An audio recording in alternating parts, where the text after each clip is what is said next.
Hi, guys. Welcome to Lazy Hype, where we talk all things wellness. Today, I have my wonderful friend Miranda from the Breathing Room. Thank you for being here. Thank you. She's created the most beautiful space, the Breathing Room, that I'm obsessed with. It's a place that just brings stillness into my life. And so I wanted to not only share her background, but also share with everybody what the Breathing Room is all about. So, first and foremost, thank you for being here. Thank you for having me. How did you create this beautiful space? Like, walk me through you. Yes, no, it's there's kind of a few different paths that led me there. But one of them was where I, like many of us, were just have been at a point in life where you're feeling either burned out or wanting more, wanting something different. And what I did is I took time to really think about I can design my life. And if I really think about what I want it to look like, and if I'm going to design it kind of from the ground up, what do I want it to feel like? What do I want it to look like?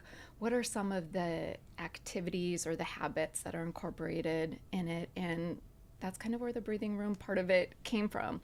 There's the mental health background too, which I know we'll kind of get into, but a big part of it was just really thinking about what I wanted, what my priorities are, and what would that look like in just a time and space where I'm just kind of dreaming big and thinking, wouldn't this be nice? I mean, were you dreaming of a Restoration Hardware in a Saks Fifth Avenue? Because it's literally stunning. Like Thank every you. detail. Thank you. I know it was very heart centered. So that's where I just think about, like, oh gosh, what do I want in here? What do I want it to look like? What are the little things from like the teas to the candies to the lighting, just all the things that I love? And I just kind of thought, if I love it and this feels good to me, maybe it feels good to somebody else too. So Wow. it was definitely the design and being in the space needed to feel like a place that I wanted to be. Wow, I love that. So I'm curious to know just from like day one, your journey, growing up, where you grew Mm, up, to today. Like yeah. what really brought you to Westwood out Oh of all gosh. places? Such a good question. So I actually grew up in South Dakota, Oh, which you probably haven't met a lot of people from South Dakota. no. No. And so I grew up in a really small town and with just kind of the Midwest way of life. So, being the generation that I am too, growing up without cell phones, growing up without social media, I grew up in a town where there were no malls. We didn't even have a Walmart until I was in high school. So, just a very different way of life, which I never really felt like that was where I was going to be spending my life, but looking back now I can appreciate so much about growing up in a small town and growing up with such a different way of life. And my parents were good. They told all of us, you have to leave. Everybody has to leave, and you need to leave the state, and that's the only way you're going to grow up. So you can always come back, but after high school, everybody's got to go. So go figure it out, find your journey. Who And was so everybody? Was there lots of my siblings? siblings, yep. So I'm Okay. a middle child. I got a younger brother and an older sister, and Okay. we all did it. We all left, and it was good. And I'm glad that they encouraged us to do that. And so then I just went on the college path, and psychology was the interest. And through that, I went through quite a few ways of exploring the avenue in psychology that I wanted to go. So I started with doing research and working with monkeys that were addicted to drugs. So Oh, yeah, bizarre experience, but also very influential for my life, just kind of in general, of going, okay, this is not what I want to be doing. And then working with a lot of really severe mental illness, and then kind of finding my way to kids and going, okay, I did monkeys, I did adults and kids. This feels good, kids and teens.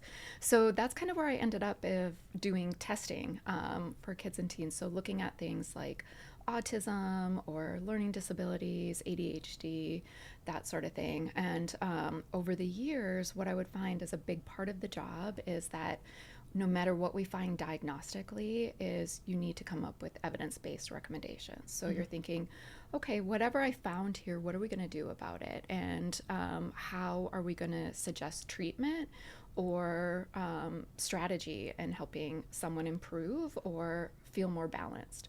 So one of the things that I would always recommend, no matter where I landed diagnostically, would be mindfulness and meditation. It's really evidence-based. There's the literature is constantly emerging of the benefits all the way around. So on your physical health, to your mental, to your emotional. And one of the things that I would find is when I would follow up and kind of check in with people and say, like, how are these recommendations working? What have we done? And so often the response with meditation would be like, oh, I just can't do it. Or, oh, I tried it and I just can't do it. And so I started to see that there was a lot of barriers. And then personally as well, here I am where I am very rich with mental health resources. So my colleagues, my friends, most of them are mental health professionals. So if I have an issue, I have all the support in the world. I teach coping skills. I know a lot about coping skills, and it's something that I obviously use and know how to cope with things and have a full toolkit. And then meditation was one that I knew how beneficial it was, and I wanted a practice so bad. And I would try and try and try, and I just, as so many people, just didn't get it, and just felt like, I don't know if this is working, or I get really impatient. I get distracted. This is just like, I don't know, maybe it's not for me. But I kept trying and I kept exploring different paths and working with different people, trying to kind of figure it out. And then when I got it, I got it. And then I started to realize that I am for sure my best self when I'm consistent with this practice. And so that was something that I started to think about with the creating the breathing room, of how do we look at these barriers that people are coming up against that are interfering with them receiving the benefits of meditation. If we know meditation is so good, and we know that a lot of people, myself included, really struggled with getting to that place before they reach the benefits, how do we work on overcoming some of these barriers? And that's kind of where the breathing room was created as well. How did you come about Westwood? Because I think that's like prime location. You were right Yes. by the school, the Yes. hospital. Yeah. Yeah. Yeah. And that was very intentional, because I think when I'm, again, working with like kids and teens and young adults, I have found that just the statistics is alarming with kids, teens, young adults that are suffering, let alone humans in general, where, mental health is something that so many of us are struggling with. And I have found that like the younger generations are seeming to talk about it more or prioritize it more. So you're hearing things where young adults are talking about like my anxiety, or I have to manage my stress, or I need a mental health day, and trying to prioritize that. And so I like what I'm seeing with that there's an openness. And so I wanted to meet them where they are with as many tools as possible.